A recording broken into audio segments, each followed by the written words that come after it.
Revenge होस् त यस्तो नत्र नहोस्। बिहान 7 बजेको शोमा धुरन्धर 2 द रिभेन्ज मुभी हेरेर आइरहेको छु। फुल हाउसफुल थिएटरमा र यो 4 घण्टाको फिल्मले जुन माहौल बनाएको छ सो यो कस्तो छ त यो धुरन्धर 2 द रिभेन्ज मुभी। बडा सवाल रहमान डकैत की मौत के बाद कौन बनेगा ल्यारी का बादशाह। सीधा भन्नु पर्दा यो एउटा पिक सिनेमा एक्सपिरियन्स हो जसले अडियन्सको समय र टिकटको प्राइस डिजर्भ गर्छ र त्यो बापत रिटर्नमा 4 घण्टासम्मको बवाल एक्सपिरियन्सको ग्यारेन्टी दिन्छ यो मुभीले। र यो मुभीले अब इन्डियन सिनेमामा एउटा लेभल एउटा बेन्चमार्क सेट गरेको छ। अब जति पनि फिल्म रिलिज हुन्छ नि स्पेशली एक्सन जनरमा धेरै गाह्रो हुनेवाला छ ती मुभीहरूलाई, किनभने अटोमेटिकली कम्पेरिजन हुनेवाला छ धुरन्धर र यो धुरन्धर 2 सँग। यहाँमा स्पेशली इन्डियन मुभिजहरूको कुरा गर्दैछु है। र यो पनि यसको अगाडि त्यो रेगुलर आइराख्ने मास मसला मुभी पनि एभरेज फिल भइरहेको छ। ओके, अब मुभीको बेस्ट पार्टहरूको कुरा गर्नुपर्दा first of all Ranveer Singh, oh my God के काम गरेका छन् इच एन्ड एभ्री सिन। यो मान्छेलाई हेरेर यति मजा आउँछ नि अहिलेसम्मको रणवीर सिंहको बेस्ट पर्फर्मेन्स है। यो मतलब आँखाबाट फेसियल एक्सप्रेसन्सबाट बडी ल्याङ्ग्वेजबाट साइलेन्सबाट पनि है एक सिनलाई बवाल बनाइदिएका छन्। क्यारेक्टरमा घुसेर डेडिकेट गरेर हराइसकेका छन् क्यारेक्टरमा, चाहे त जसकिरत सिंह होस् या हमजाको क्यारेक्टर। मतलब you will love this guy, fan बनाएर पठाउँछन् है थिएटरबाट यो मान्छेले आफ्नो।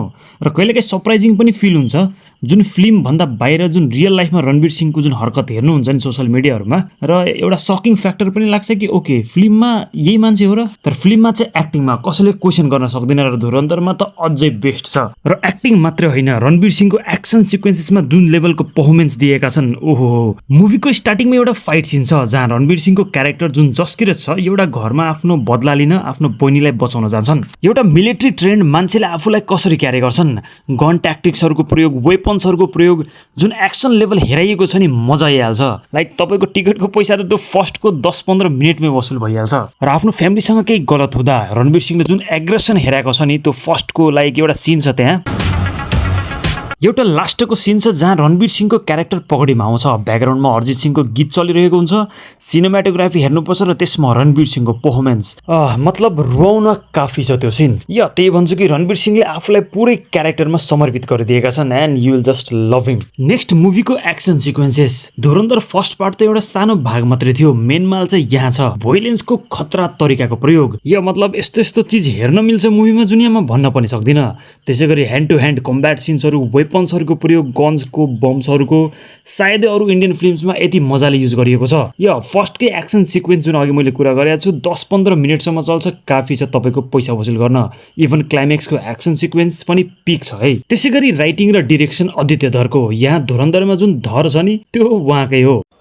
आफ्नो फिल्मलाई लिएर यो लेभलको पागलपन हुन त जरुरी छ। पार्ट 2 4 घण्टाको, पार्ट 1 3.5 घण्टाको र यति मजा आउँछ हेर्नलाई। यो मतलब बोरिङ त्यो के हो। यहाँ 1.5 घण्टा 2 घण्टाको अरू फिल्महरूमा 4 चोटि सुत्न मन लाग्छ। फिल्ममा सानो सानो डिटेल्सलाई एकदम मजाले हेरेका छन्। इभन रियल लाइफसँगको कनेक्सन यो मुभीमा त अलिक बढी नै छ। एउटा स्पाईको कहानी, डायलग्सहरू हेर्नुपर्छ। एउटा डायलग छ जहाँ आर माधवनले भन्छ कि हम मर्द है हमें लड्ना होता है, कभी फैमिली के लिए कभी सपनों के लिए।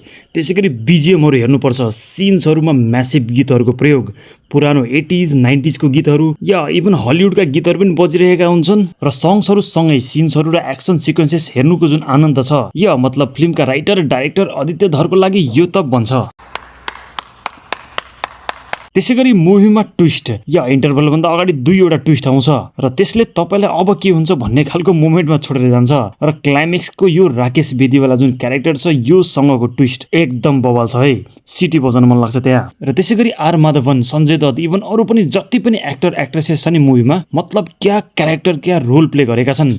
आदित्य धरले जे निकालेका छन् यी सबै कलाकारहरूबाट तारिफ योग्य छ। यो धुरन्धर 2 मा चाहिँ मेन भिलेनको रोलमा छन् मेजर इकबालको क्यारेक्टर अर्जुन रामपाल र आफ्नो तर्फबाट बेस्ट दिएका छन् है। या मुभीमा अक्षय खन्ना जस्तो जुन औरा फार्मिङ टाइपको भिलेनको कमी चाहिँ फिल हुन्छ है। यो कुरा चाहिँ मतलब यो होइन कि पार्ट 2 मा त्यो भिलेन थिङ खराब छ भनेर, तर फर्स्ट पार्टमा अक्षय खन्नाको जुन औरा फार्मिङ थियो त्यो अलगै लेभलमा थियो। तर मुभीलाई कतिले प्रोपोगन्डा भनेर भन्छन् र कतिले सत्य। तर मेन कुरा के छ भन्दाखेरि आदित्य धरले जुन रियल लाइफ इन्सिडेन्टसँग जुन मजाले एउटा कनेक्सन एउटा जुन मिक्सअप बसाएको छ नि एकदमै बवाल छ। फर इक्जाम्पल इन्डियामा जसरी 500,000 को नोट ब्यान गरिएको थियो त्यो कुरालाई यो मुभीमा जुन तरिकाले हेरेको छ, जुन एंगल जुन ट्विस्टसँग हेरेको छ र मुभीमा गाली गलौज र भोइलेन्स भरपूर्ण मात्रामा छ, पेट भर्ने गरी छ है। या त्यसैले बच्चाहरूसँग फ्यामिलीसँग हेर्ने फिल्म चाहिँ होइन। र यो बाँकी तपाईँहरू भन्नुहोस् यदि तपाईँले धुरन्धर 2 द रिभेन्ज मुभी हेरिसक्नु भएको छ भने कस्तो लागेछ आफ्नो प्रतिक्रिया तल कमेन्ट सेक्सनमा लेखिदिनुहोला। र अहिलेसम्म भिडियो हेरिदिनु भएकोमा धेरै धेरै धन्यवाद। जय नेपाल र हेर्दै गर्नुहोस् दाडी टक्स हेर्दै गर्नुहोस् है।